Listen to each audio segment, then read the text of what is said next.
At 7:23 a.m. on December 14, 1944, Private First Class Eddie Brennan flattened himself into icy mud under a fallen oak in Belgium's Hürtgen Forest. German machine gun bursts chewed through the branches 6 feet above him. His platoon was trapped, taking losses in the snow, unable to move. Over the next 4 hours, Brennan would break every expectation the U.S. Army had for how a sniper should fight, using a position so unconventional that doctrine flatly rejected it, and he would leave 18 Wehrmacht soldiers dead. 63 days later, the Army would open a court-martial. The Hürtgen Forest was the kind of place American infantry dreaded. From September through December of 1944, that dense strip of woodland along the German-Belgian border swallowed men and units whole. Artillery didn't just explode. Shells detonated in treetops and turned the forest into a storm of splinters. Lines of sight collapsed to 30 yards. German pillboxes sat hidden until the moment they killed you, dominating every path forward. The 28th Infantry Division lost 6,844 men in 3 weeks. The forest didn't reward good tactics or disciplined training. It simply punished anyone who tried to survive inside it. Eddie Brennan came from South Philadelphia, 3 blocks from the Navy Yard.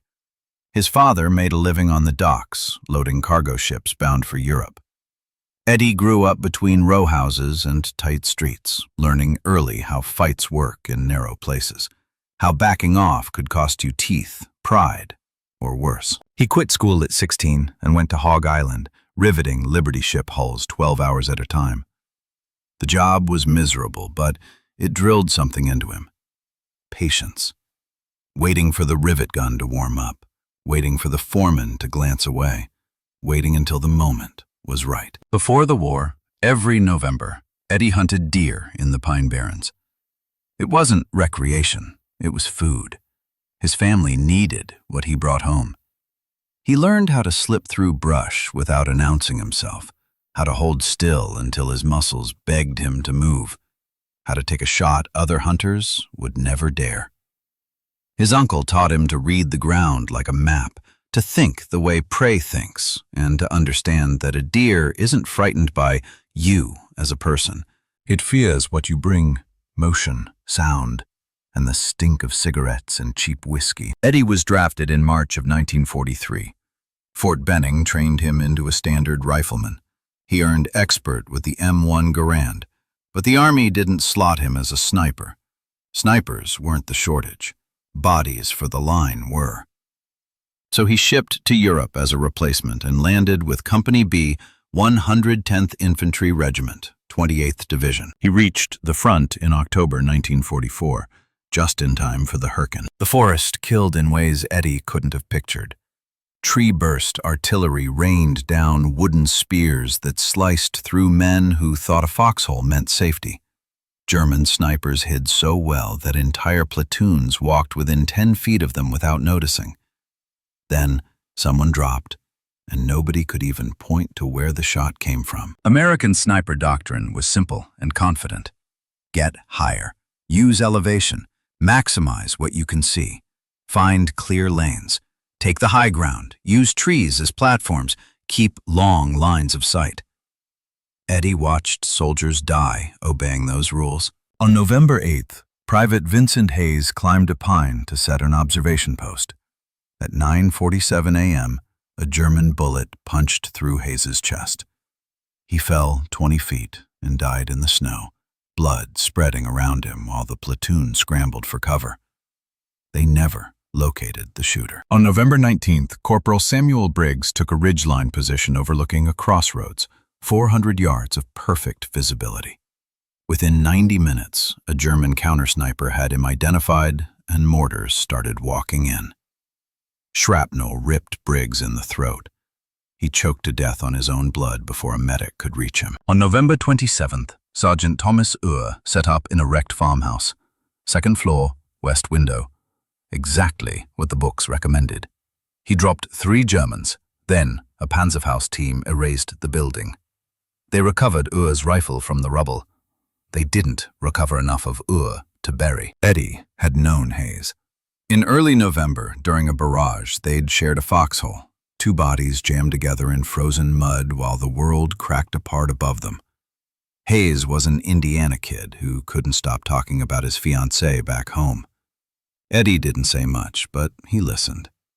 When Hayes was killed, something changed in Eddie. Not sorrow, something harder.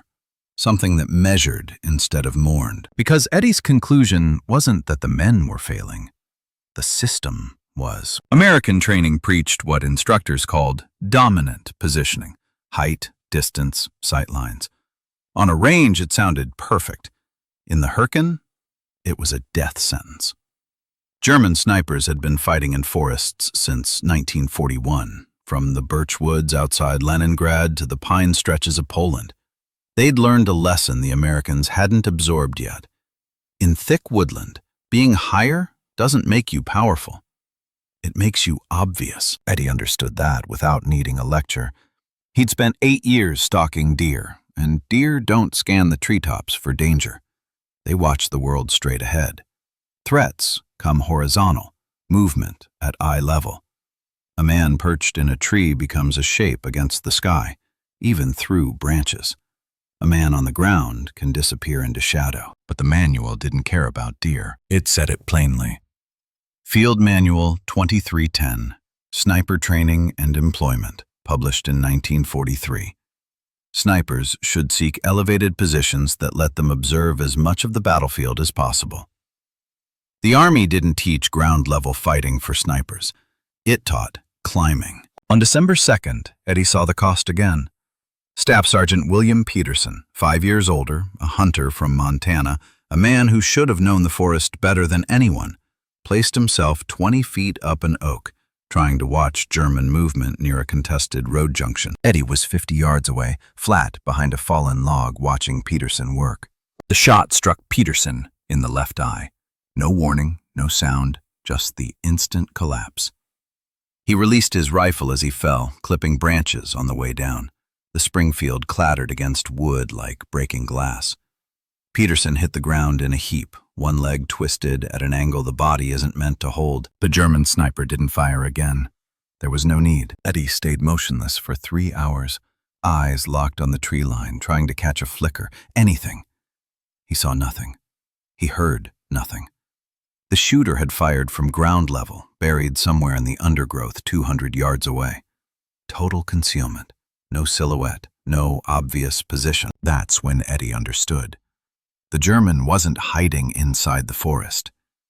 He had become part of it. That night, Eddie couldn't sleep. In his foxhole, he stared at the black web of branches against the sky and thought about deer. Deer don't climb to survive. They drop low. They bed under fallen timber, in brush, in shallow depressions where the earth itself hides them. Predators look for motion at eye level and above.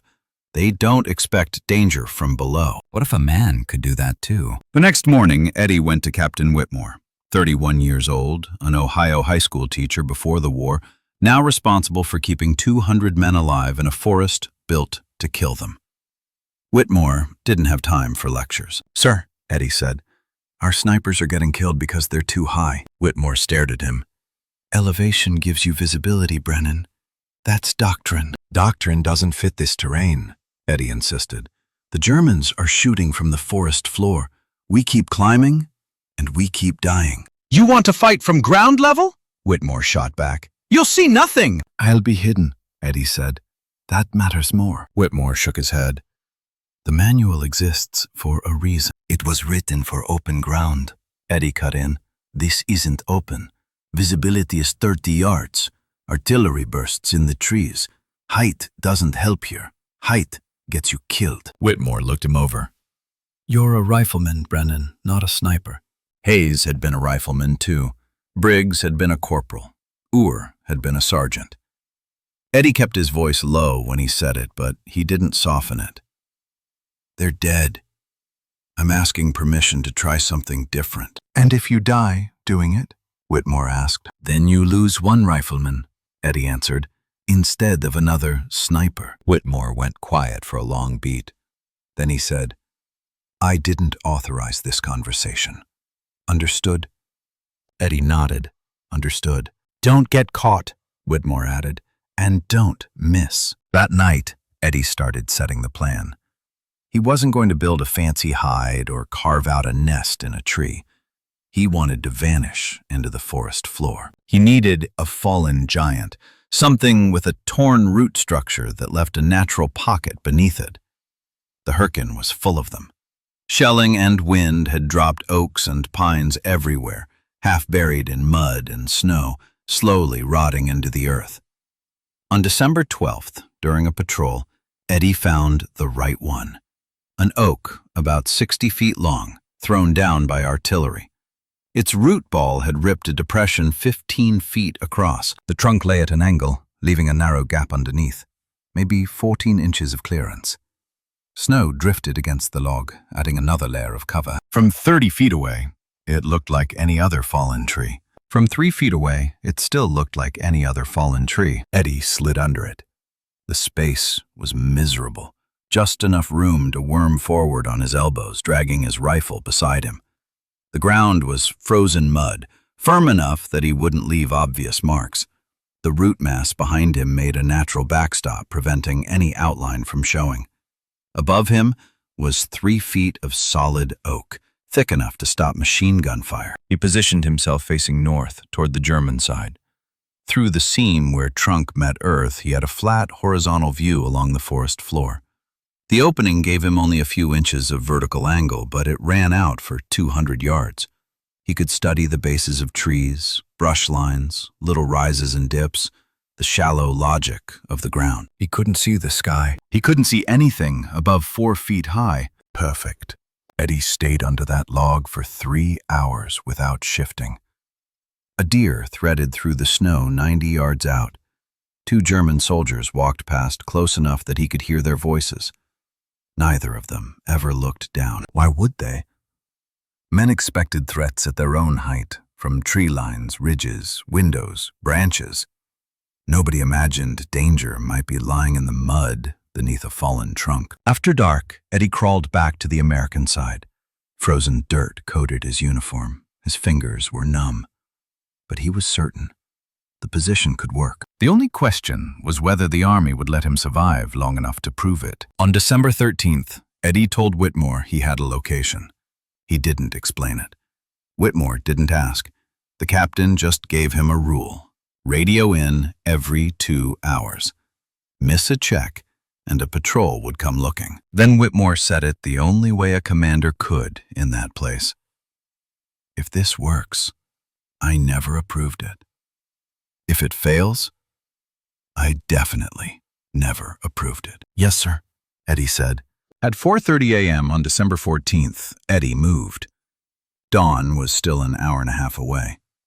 In total darkness, he crawled beneath the oak, finding the space by memory, pulling his Springfield rifle with him and a canvas bag packed with 300 rounds.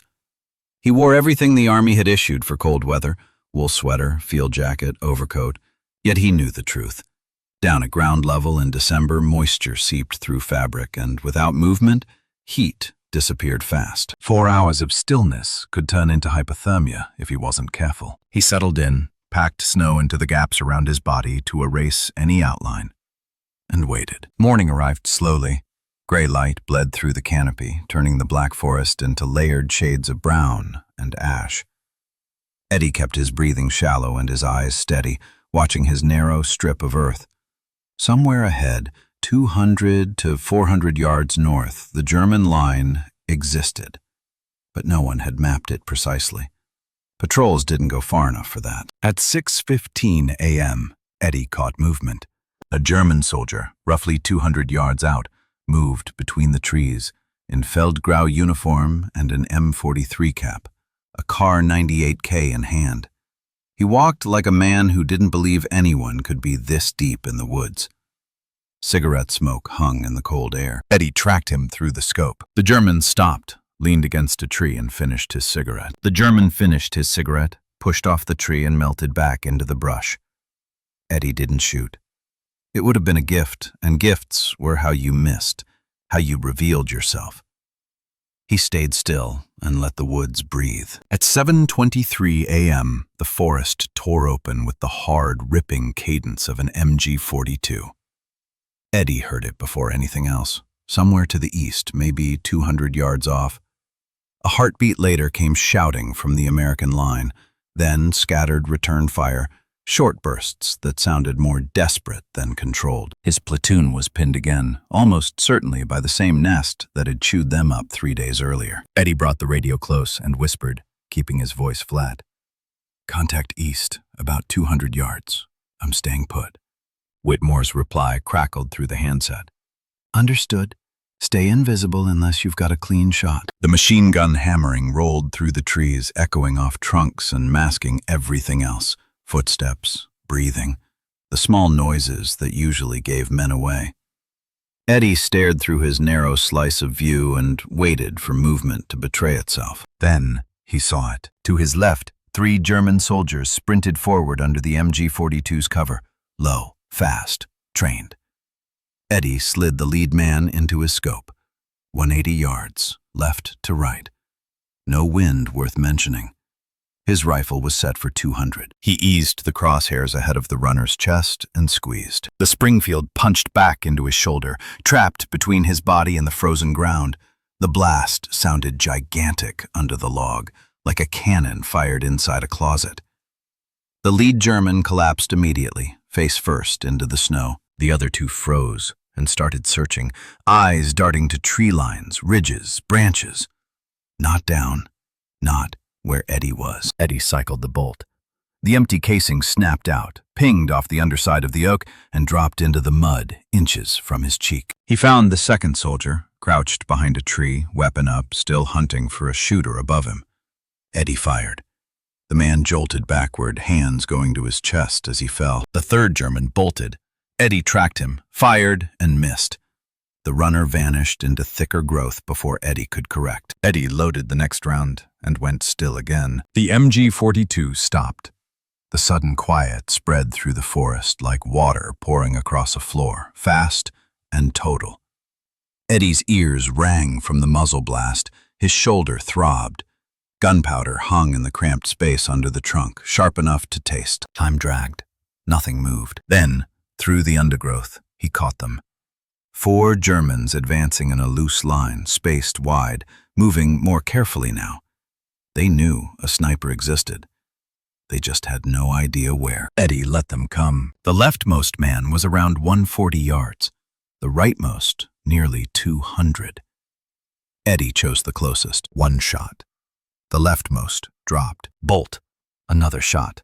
The second man went down screaming. The remaining 2 hit the ground and fired blindly into the trees. Bullets cracked into trunks, ripped through brush and kicked up snow. Still too high, still guessing. None of it came close to Eddie's position. Eddie waited. 10 seconds, 20. One of the prone Germans began to crawl, inching forward toward cover. Eddie put a round into his spine and ended it. The 4th soldier broke and ran, stumbling back toward German lines. Eddie didn't take him. Let him carry the fear. The forest fell quiet again. Eddie whispered into the radio. 5 confirmed. They still don't have me. Whitmore's voice came back, half disbelief, half anger. "Brennan?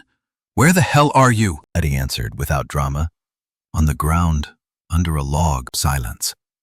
"Say that again." "Prone under a fallen tree," Eddie repeated. "They can't see me." Another long pause. Then Whitmore. "You're out of your mind." Eddie's reply stayed calm. "I'm alive. They aren't." The MG-42 roared again, one long, sustained burst. Eddie heard Americans shouting for suppression. He kept his eyes on his slice of forest and waited for the men feeding that gun. 2 Germans appeared at a run, pushing forward to reinforce the position.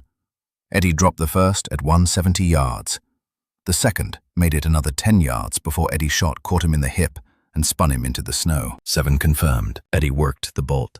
His hands were steady. His breathing stayed slow and controlled. The cold was seeping through everything now, cloth, gloves, skin. But fear wasn't what he felt.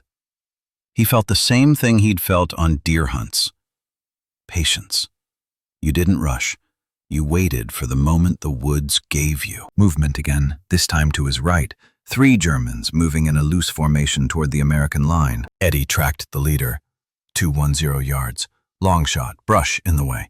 He adjusted, led slightly, and fired. Hit. The leader folded instantly. The other 2 scattered behind trees. Eddie stayed on the glass waiting for one to break cover. 30 seconds. A minute. Finally, a shoulder shifted. Someone trying to peek for an angle. Eddie caught that flicker through a gap in the brush and sent a round into the man's shoulder. The German dropped, screaming. The last one didn't move. Smart. He stayed tight to his tree, weapon up, waiting Eddie out. So Eddie waited too. 5 minutes. 10. The German shifted, just a small adjustment to get comfortable. That was enough. Eddie fired. The bullet clipped the tree's edge and punched into the man's neck. He dropped without a sound. 10 confirmed. The radio hissed. Brennan, we're falling back. Can you cover us? Affirmative, Eddie answered. I'll move in 3 minutes. He still had roughly 200 rounds. Enough. The platoon began to withdraw, fire teams leapfrogging through the trees. German fire intensified, rifles snapping, MG bursts stuttering, mortars thumping down behind the Americans as they pulled away. Eddie stayed locked on the German side, hunting the men who made that fire possible. A machine gun team started repositioning, trying to rake the retreat. Eddie spotted them through the brush, 3 soldiers carrying the MG-42 and ammunition boxes, moving fast and low. Eddie led the first carrier and fired. The man dropped, and the gun went down with him. The other 2 dove for cover. Eddie cycled the bolt and fired again. Missed. 3rd shot. He caught one in the leg. The remaining German grabbed the MG-42 and tried to drag it to safety. Eddie shot him in the back. He collapsed into the snow, the weapon slipping from his hands. 13 confirmed. Now the Germans began searching for Eddie for real. Fire walked across the tree line, stitching branches and trunks, still too high, still hunting the wrong place. Eddie pressed himself flatter and listened as bullets snapped overhead. Bark burst from trees, branches shredded. Nothing came low enough. When the barrage slackened, Eddie lifted his eye back to the scope. More movement. 5 Germans advancing in a staggered line, attempting to flank the American position. They were good. Short rushes, tight use of cover. Eddie fired on the closest. The man pitched forward. Bolt. Another shot. Another German went down. The remaining 3 dropped prone and fired back. Eddie ignored the noise and watched the one who tried to crawl forward. 1 round into the shoulder. 16 confirmed. His fingers were going numb now. The cold was winning. It seeped through the gloves and settled into bone. He flexed his hands, forcing them to keep working. Reload. 20 rounds left in the current stripper clip, around 170 in the bag. The rifle felt like ice. Frost was forming on the metal.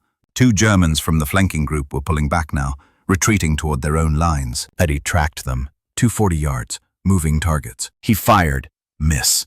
He fired again. The second shot caught one high in the back. The soldier stumbled, fell, and stayed down. 17 confirmed. The forest had turned into full chaos. Americans pulling away under fire, Germans pressing, mortars landing in waves. Eddie stayed under the oak, still and methodical, while the radio chattered with reports, positions, casualties, ammunition. Then he saw the final opportunity. A German officer was moving forward with 2 runners, trying to organize the advance, shouting, pointing, directing fire. He was about 200 yards out, partly screened by brush, but Eddie could see enough. He centered the crosshairs, made a small correction, let his breath out slowly, and fired. The officer dropped immediately, falling backward into the snow. The 2 runners scattered into cover.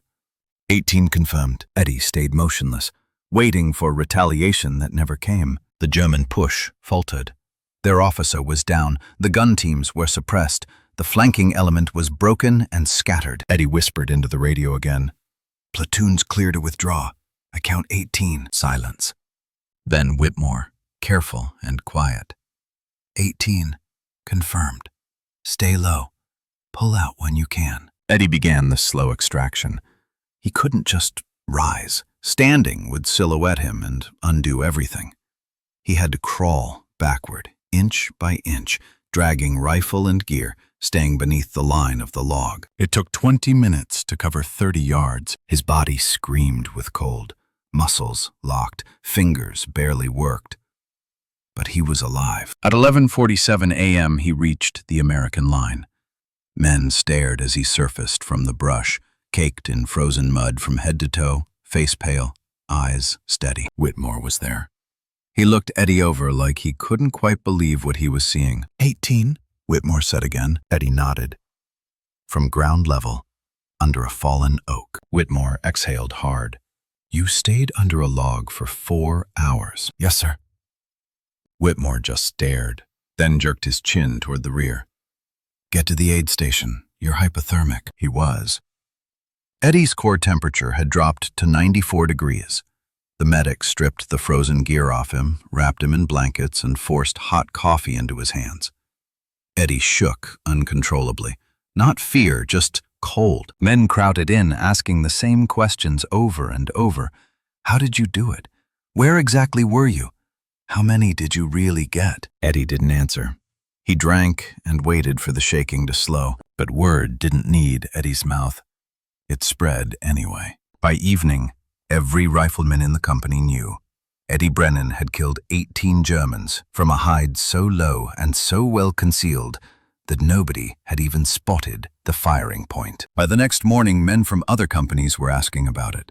By December 16th, 3 other riflemen had tried the same idea. 2 scored kills. 1 earned nothing except hypothermia. Still, proof was proof. On December 18th, Private Raymond Fletcher used a hollow log to ambush a German patrol, dropping 4 before the survivors broke and ran. On December 21st, Corporal James Dalton positioned himself under a root ball and eliminated a machine gun team that had held his platoon down for 6 hours. The method traveled the way battlefield truth always traveled, quietly. One man to another, whispered in foxholes, talked over in aid stations. No officer officially ordered it. No training manual described it. It happened because men were sick of dying by rules that didn't fit the ground beneath their boots, and the Germans began to notice. On December 23rd, Oberleutnant Klaus Richter of the 275th Infantry Division wrote in his after-action report that American sniper behavior had changed. German reports began to reflect the shift almost immediately. Fire was now coming from positions close to the ground, which made counter-sniper work nearly impossible. The usual approach, searching high, scanning ridgelines, watching treetops, was failing. Their own analysts recommended leaning harder on indirect fire and systematically clearing fallen timber, because elevated search patterns weren't finding anything anymore. German snipers started probing the forest floor for hides, but the adjustment came late. The Americans had already adapted.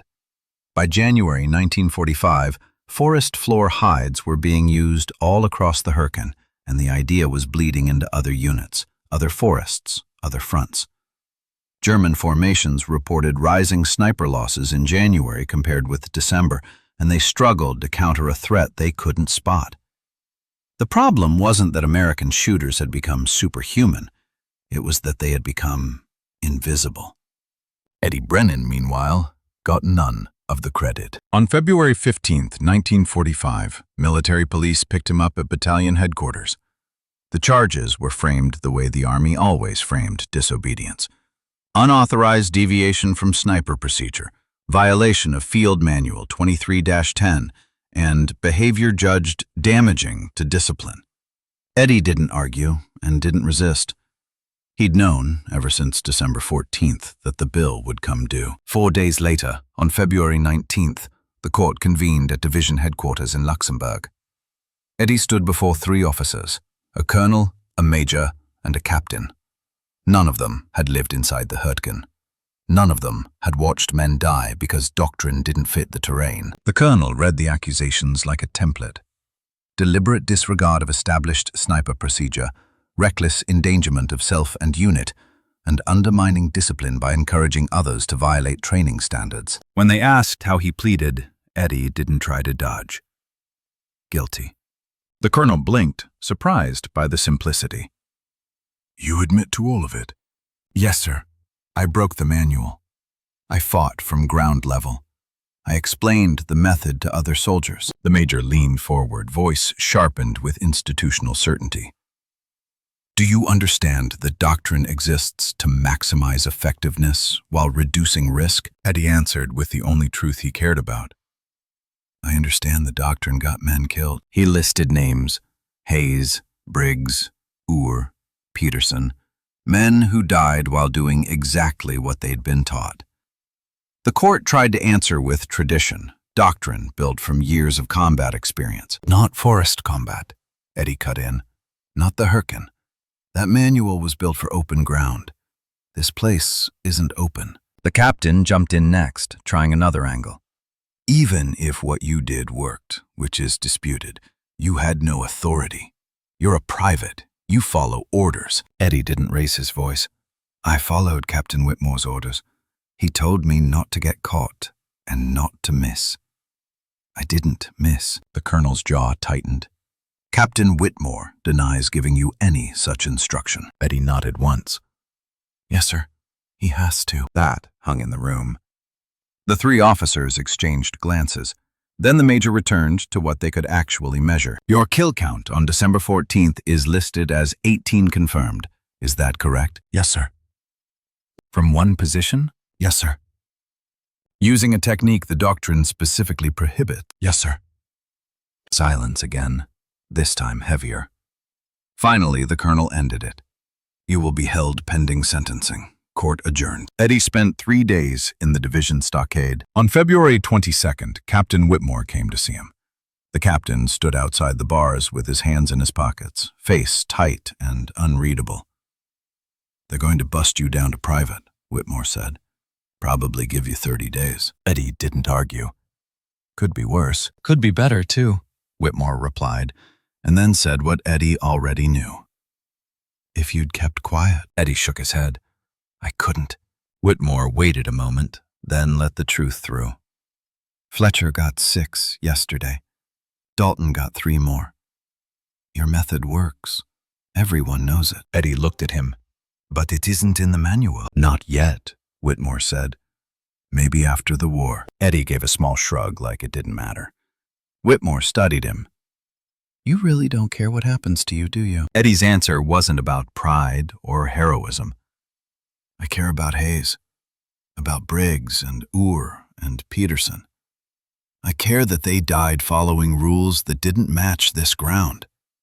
If what I did keeps someone else from dying like that, then I don't care what the army does to me. Whitmore nodded slowly. For what it's worth, you did the right thing. Tell that to the colonel, Eddie said. Whitmore gave a thin half smile.